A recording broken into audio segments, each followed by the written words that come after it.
Hey, it's Olga here from olgadegtyaryeva.com and Productivity for Scientists. This is where you overcome overwhelm, become more productive, get in charge of your day while feeling happy in your life. So today I want to share with you a couple of productivity strategies, but I want to start with you with a story. I've recently been to Mayor's house, to our town, to my hometown where I grew up. I got to go to a party in Mayor's house. He's a young guy, he just turned 40 years old, and it was a cool party with really cool guests. So I got to know people there, got to chat, and even started a friendship.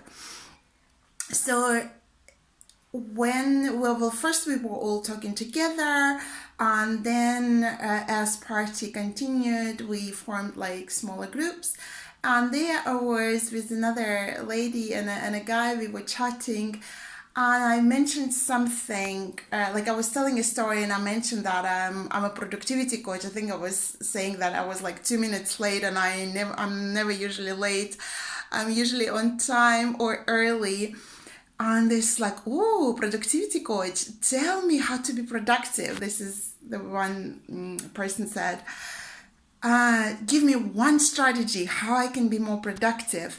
And I said, okay, but not one strategy. I want to give you three. So I think that would be really, helping you make a shift. And this is what I've started to share with you, and I thought that would be also cool to share it with you, and I hope you find it useful. And this is, when you feel like you just want to be more productive. Maybe you're already quite good with the program, but you feel like you could be more efficient or more effective, or maybe you do feel like you're a little bit like overwhelmed or behind with your goals. Maybe you're working on very many projects and you're not very clear on where you're heading. In all those cases, there are probably this nagging feeling of, well, how can I be more productive? So this is what I started. The strategy number one is to get clear on your priorities. Okay, because we might be like working on many projects, and even if we are making progress with them, overall we are feeling like we are slow, or we're not really arriving anywhere. And sometimes we are just not clear on our goals. We plunge into a project, and then we take on another one and another one, and then in no time we have so much on our plate that it's overwhelming, and makes us tired and losing motivation. It is much more effective to choose a few projects, but then do them well. I really like this quote. Is what is the difference between successful people and other people? Is that successful people say no to almost everything, right? Because they've choose what to work on. So this is my first strategy, is to get clear on your priorities. Just write a list of few goals and start working towards them. My second strategy is to create make some time for those projects and put them in your calendar. I call it schedule your key projects.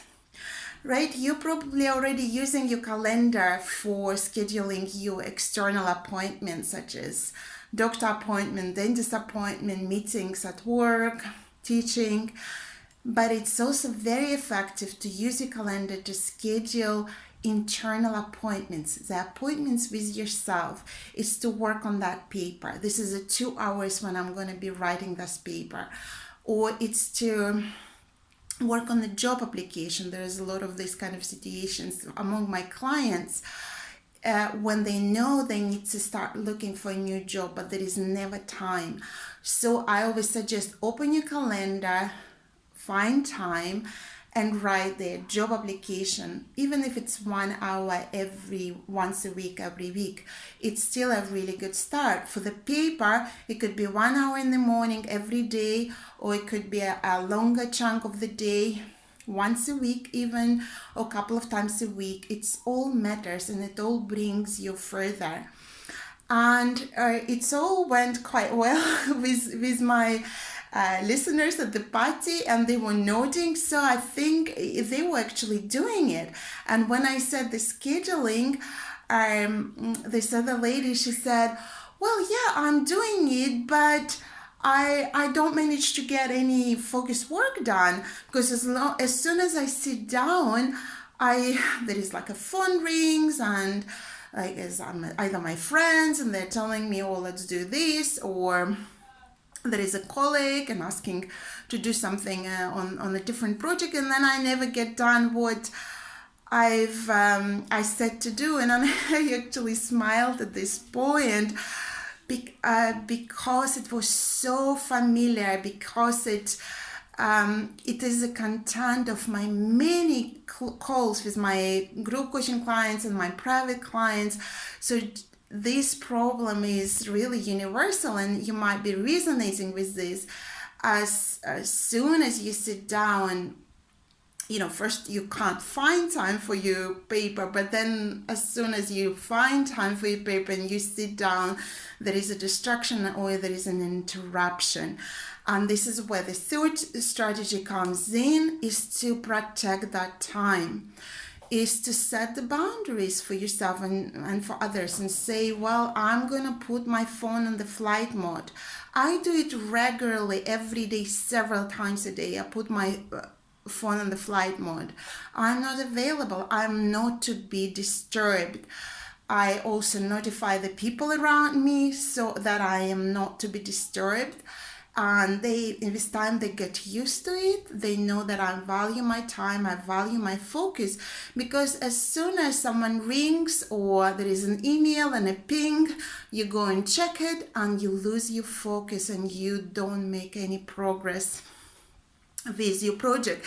And this strategy finally resonated with my listeners at the parties. They said, yeah.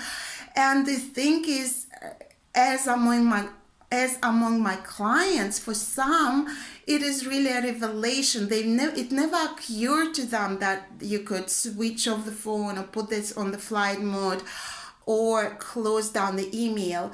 And just to give you another fresh story to kind of encourage you to really take it seriously, is one client, she shared with me her struggles with a new addiction to an app. And I simply said, just delete that app. And it really never occurred to her. And so this would be my suggestion: delete that app. If you need it, you could just reinstall it and use it briefly and then delete it again. So this is what I used to do with Facebook. Now I've deleted it for good for the last 2 weeks, and it really felt amazing, because I've struggled with my addiction to this, because it's just been so good to me to stay connected with friends. But I felt like the last 2 weeks I really could get some more focused work done. So hopefully you've enjoyed, I definitely enjoyed that party, but hopefully you enjoyed those strategies. And I want to ask you 2 things. If you're not yet receiving these videos into your email, go to my website, olgadegtereva.com, go to the top, download your free resources, and you will also receive these videos into your email inbox. And also, the second thing I want to ask you is to share this video. Maybe someone is struggling with wanting to be more productive, and you think this video will encourage them. This is all for today. Talk to you soon. Bye.